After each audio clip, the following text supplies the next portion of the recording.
मैं आर्यवर्त बोल रहा हूं, वो भूमि जहां विचारों को तर्क से नहीं तपस्या ने जन्म दिया, जहां शब्द सिर्फ संवाद नहीं थे, वो मंत्र थे, वो ग्रंथ थे, जहां युद्ध सिर्फ विजय के लिए नहीं धर्म की रक्षा के लिए लड़े जाते थे, एक नारी के सम्मान के लिए जहां रामायण और महाभारत जैसे भीषण और प्रलयंकर युद्ध लड़े गए।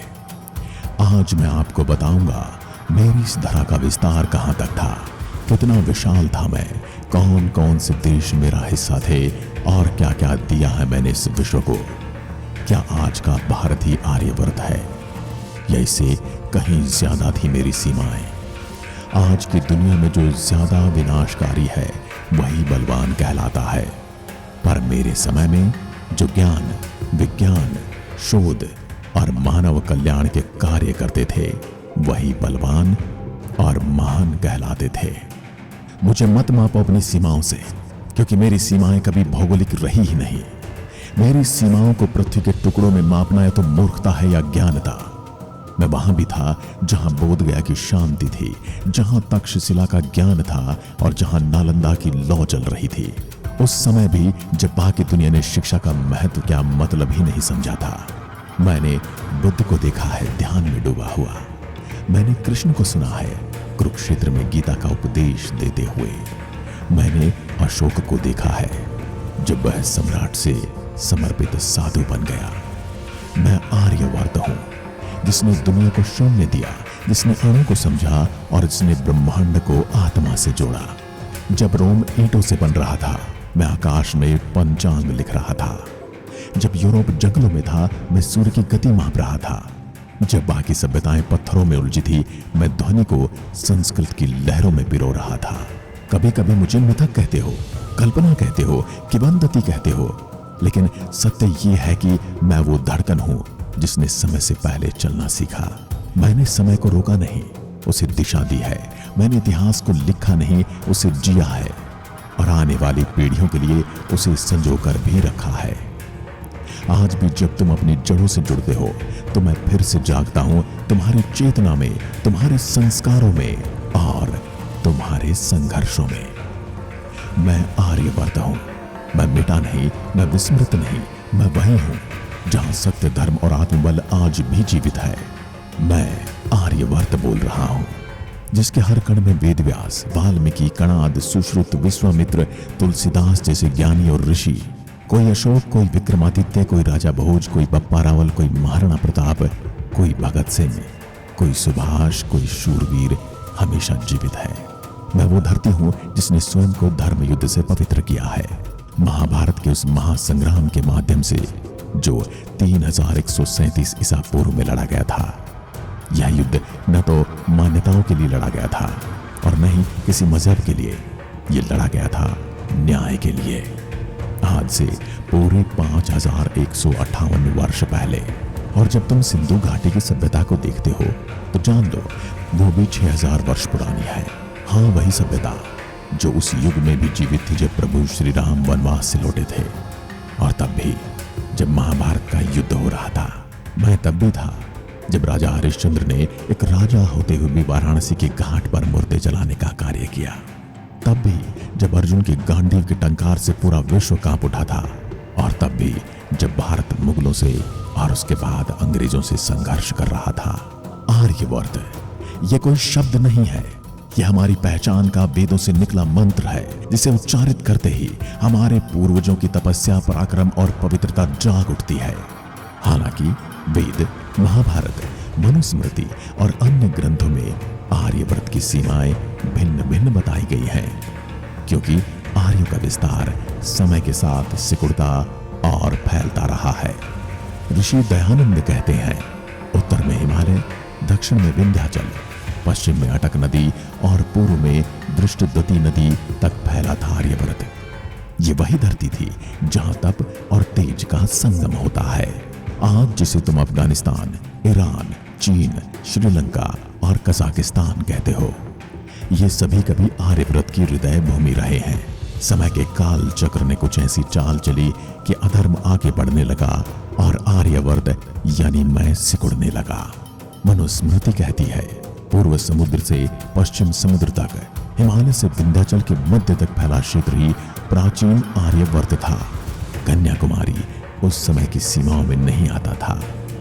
बौद्धायन और पतंजलि के अनुसार गंगा और यमुना के बीच का क्षेत्र ही मूल आर्यवर्त था। और महाभारत में भी चीन देश को चीन ही कहा गया है।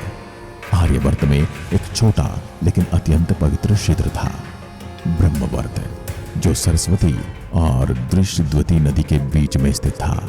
वही धरती जहां से तप, त्याग और ज्ञान की संस्कृति का जन्म हुआ, जहां गुरु शिष्य परंपरा फली फूली, जहां ज्ञान का विस्तार ब्रह्मांड के अंतिम छोर तक ले गया, हमारी कल्पनाओं को, हमारे ज्ञान को। उस समय आर्यवर्त की सीमाओं से बाहर जाना भी संस्कार के बिना संभव नहीं था। जिस प्रकार आज पासपोर्ट वीजा की आवश्यकता है, वैसे उस युग में धार्मिक संस्कारों की अनुमति आवश्यक थी। आर्यवर्त उस काल में था जब आज के सबसे बड़े देश रूस की कल्पना तक नहीं थी। उसका विस्तार था काबुल की कुंभा नदी से लेकर गंगा तक। कुषाण, शक, यवन, यूनानी, मुगल, अंग्रेज, इन सब ने आक्रमण किया, लेकिन किसी ने भी आर्यवर्त की आध्यात्मिक चेतना को पूरी तरह से पराजित नहीं किया।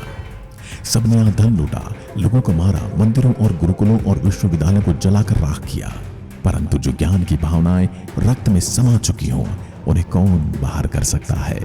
सनातन को मिटाने वाले मिटते चले गए और कभी भी अपने इरादों को पूरा न कर सके, और आगे भी नहीं कर पाएंगे, क्योंकि अब सनातनी जाग रहे हैं। समय बदला, बौद्ध धर्म का उदय हुआ, शहरीकरण बढ़ा, ब्राह्मण व्यवस्था का ह्रास हुआ और आर्यव्रत की सीमाएं धीरे धीरे टूटने लगी। और तब सिकंदर, उत्तर पश्चिम के शक, तुर्क, मंगोल, मुगल और अंत में अंग्रेजों ने, इन सब ने आर्यव्रत की अखंडता को खंड खंड कर दिया।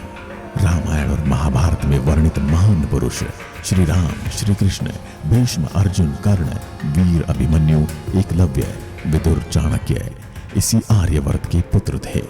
वेदों में उस समय का भी वर्णन है जब मानव ने चलना, बोलना और विचार करना भी नहीं सीखा था। और उसी समय आर्यवर्त ने ब्रह्मांड को समझने की यात्रा आरंभ कर दी थी। ग्रहों का हमारे जीवन पर क्या प्रभाव है, यह आज भी विज्ञान खोज रहा है, परंतु मैं उसे उस क्रम में रख चुका हूं जिसका सबसे ज्यादा प्रभाव रविवार, जिसका प्रभाव कम वो शनिवार, बीच में सभी ग्रहों का प्रभाव उनके क्रमानुसार घटता रहता है। उदाहरण के लिए सबसे अधिक प्रभाव वाला रविवार, उसके बाद चंद्रमा का हमारे जीवन पर सबसे अधिक प्रभाव है, इसलिए सोमवार, तत्पश्चात मंगल, बुध, बृहस्पति, शुक्र और शनि, सभी का प्रभाव क्रमानुसार घटता जाता है। और आने वाले समय में और लगभग आज भी विज्ञान इसे प्रमाणित कर चुका है। नल, नील, विश्वकर्मा, मैदानव, अग्निवेश, वशिष्ठ, विश्वामित्र ये कोई काल्पनिक पात्र नहीं, बल्कि आर्यवर्त के वैज्ञानिक और संत थे।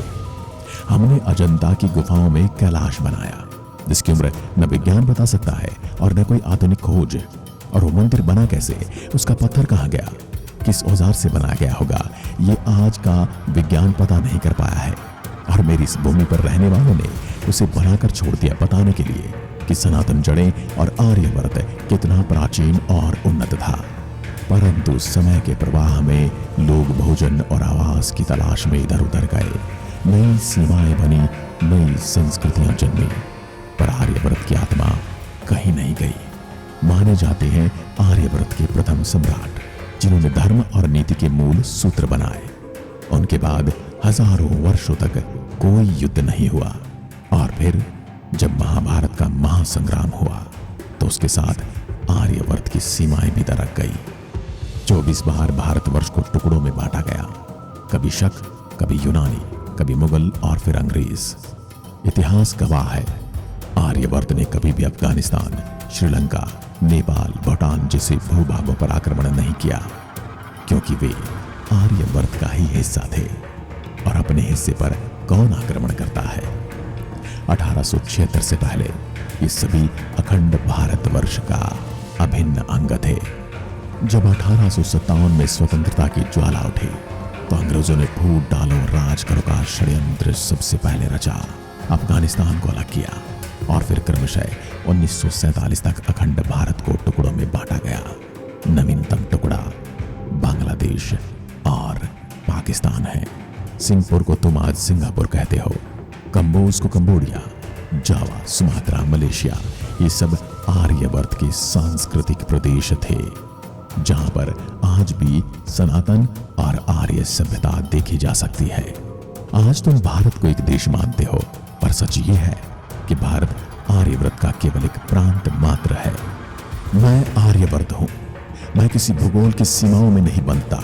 मैं एक चेतना हूं जो आज भी तुम्हारी आत्मा में धड़क रही है। अगर तुमने मेरी आवाज सुनी तो जान लो, तुम सिर्फ इतिहास नहीं पढ़ रहे, तुम अपने पूर्वजों की पुकार सुन रहे हो। मैं आर्यवर्त बोल रहा हूं। जय हिंद, जय भारत, जय आर्यभूमि।